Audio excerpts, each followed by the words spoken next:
విశాఖపట్నం జిల్లా నర్సీపట్నం ప్రభుత్వ ఆసుపత్రిలో పనిచేస్తున్న అనస్థీషియన్ డాక్టర్ సుధాకర్ వ్యవహారం ఇప్పుడు రాష్ట్రంలో సంచలనాలకు నిలవుగా మారింది.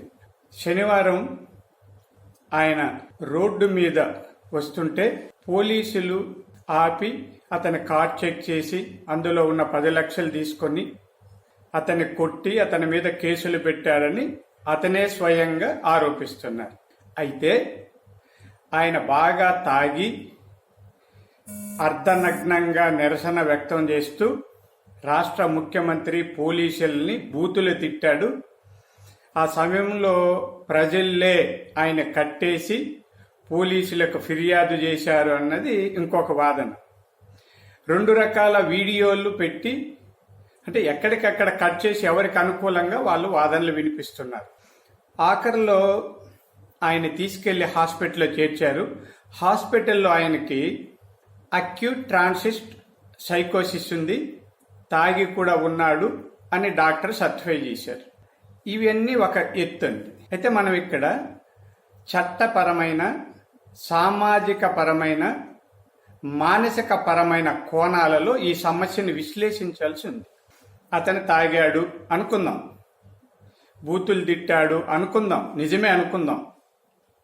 ఆ మాత్రానికి అతన్ని అంత తీవ్రంగా కొట్టాలా, చేతులు వెనక్కి తీసి కట్టాలా, చొక్కా చింపి అతన్ని ఆటోలోనూ ఇంకొక వాహనంలో వేసుకెళ్లి పోలీసులు హాస్పిటల్లో చేర్చాలా, అతని మీద అక్రమంగా కేసులు పెట్టాలా అన్నది ఒక వాదన. అసలు కొట్టచ్చా? సైకోసిస్ అయితే కొట్టేస్తారా? అసలు పోలీసులు లాఠీనే వాడకూడదు అన్నది కూడా చట్టంలోనే ఉంది. ఎవరు కొట్టకూడదు. అంటే తెలుగుదేశం అన్నా, కాంగ్రెస్ అన్నా, బీజేపీ అన్నా కొట్టుకుంటూ పోతారా పోలీసులు? ఇది పోలీసు రాజ్యమా, ప్రజాస్వామ్యమా? మరి అతనిదే అంత తప్పైతే వెంటనే అతన్ని కొట్టిన కానిస్టేబుల్ ప్రసాద్ని ఎందుకు సస్పెండ్ చేశారు? అతనిది తప్పైతే ఎస్సీ కమిషన్ సభ్యులు రాములు గారు మన ఐజీని, విశాఖపట్నం పోలీస్ కమిషనర్ని ఈ విషయంలో పూర్తిగా విచారణ చేయండి అంటూ ఆదేశాలు ఎందుకు ఇచ్చారు? ఇవన్నీ ఆలోచిస్తే రకరకాల వాదనలు వింటే ఇక్కడ అప్రజాస్వామ్యంగా, చట్ట వ్యతిరేకంగా పోలీసులు వ్యవహరించారన్నది స్పష్టమవుతుంది. ఇది ఒక ఎత్తైతే సామాజిక కోణంలో ఆలోచిస్తాం. అతను ఒక దళితుడు. ఓ దళితుణ్ణి తిట్టినా, కొట్టినా, హింస పెట్టినా ఎస్సీ కేసు పెట్టాలి. అది మన చట్టాల్లో ఉంది. కాబట్టి ఇప్పుడు దళితుడైన డాక్టర్ని కొట్టిన వాళ్ళందరి మీద ఎస్సీ కేసు పెట్టి తక్షణం వాళ్ళందరినీ రిమాండ్కి పంపాలి. అది చేయకపోతే ఈ చట్టానికి విలువే లేదు. ఇది తప్పని చంద్రబాబు నాయుడు గారు అంటే తెలుగుదేశం అన్నారు, పిసిసి అధ్యక్షుడు శైలజనాథ్ అన్నారు, కమ్యూనిస్టు పార్టీ రామకృష్ణ అన్నారు, వీళ్ళందరూ అన్నారు.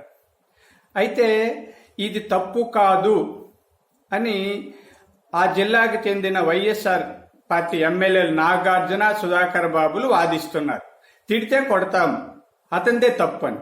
నిజమండి, అతను రోడ్ల మీద తిప్పుడు అన్ని తప్పు ఉంటే ఉండొచ్చు, కాక అతను అలా కొట్టడం తప్పు. అది ఎలా సమర్థించుకుంటారో ప్రభుత్వ ప్రతినిధులు చెప్పండి. అంటే ఆయన తాగి ఉంటే, తాగిన వాళ్ళల్లో కొంతమందికి సైకోసిస్ లక్షణాలు వస్తాయండి. సైకోసిస్ అంటే తనను తాను నియంత్రించుకోలేక ఉద్వేగాలను విపరీతంగా ప్రదర్శించడమే సైకోసిస్ లక్షణాలు. ఏం చేస్తారో వాళ్ళకే తెలియదు. ఇది తాగిన వాళ్ళకి వస్తుంది. అలాగే విపరీతమైన మానసిక ఒత్తిడి, మానసిక క్షోభకు గురైన వాళ్ళకి కూడా వస్తుంది. ఇవన్నీ ఆలోచిస్తే మొత్తం మీద మనం ఈ వ్యవహారాన్ని పరిశీలిస్తే ఎక్కడికి వెళ్తున్నామండి? మనుషులు కొట్టుకుంటూ పోతాం. అధికారము అశాశ్వతం, ఎవరైనా గుర్తుపెట్టుకోండి. అధికారం వచ్చిన వాళ్ళంతా ఇలా కొట్టుకుంటూ పోతే నిలవరు. పోలీసుల్ని ఏదో నియంత్రణలాగా తయారు చేయద్దండి. పోలీసులు రక్షణ వ్యవస్థలో పనిచేస్తారు, రక్షణ కోసమే తప్ప ఇలా శత్రువులు కొట్టడానికి, వ్యతిరేకంగా మాట్లాడే వాళ్ళు హింస పెట్టడానికి పోలీసులు వాడుకుంటూ వస్తే రాబోయే రోజుల్లో ఇది పోలీసు రాజ్యం అవుతుంది. ప్రభుత్వాలు మారితే మిమ్మల్ని కూడా కొడతారు. ఏదైనా చట్టబద్ధంగా సామాజిక స్పృహతో ధర్మం న్యాయం ఇచ్చి పరిపాలన సాగించాలి. అందుకు జగన్మోహన్ రెడ్డి ప్రత్యేకమైన చర్యలు తీసుకొని ఈ విషయంలో నిష్పక్షంగా వ్యవహరించి నిందితుల్ని వెంటనే అరెస్ట్ చేయాలండి. కేసులు పెట్టాలి వాళ్ళ మీద. డాక్టర్ మీద ఎలా పెట్టారు, ఆయన ట్రీట్మెంట్ తీసుకుంటున్నారు. ఆయన కొట్టిన వాళ్ళ మీద కూడా కేసులు పెట్టి న్యాయ విచారణ చేసి సమున్నతంగా సమగ్రంగా వ్యవహరిస్తేనే పార్టీకి ప్రభుత్వాలకు మంచి పేరు వస్తుంది. లేకపోతే అప్రతిష్ట పాలు కాక తప్పదు.